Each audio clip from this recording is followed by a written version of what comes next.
Ma bina osh qoldi, ma bina butun xalq chiqib ketdi. Ma binadan butun xalq chiqib ketdi, osh qo'ydi, osh. Uyda ishnim yo'q. 5 kun bo'ldi, davatqina 5 kun.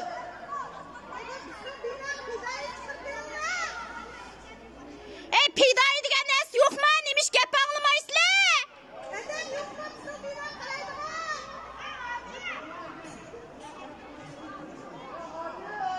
Osh qoldi!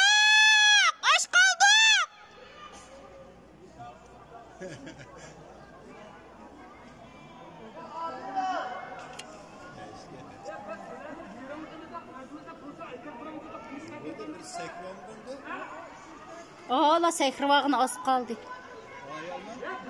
Oran bastı aşı putunu sangıltıp oturup boğan.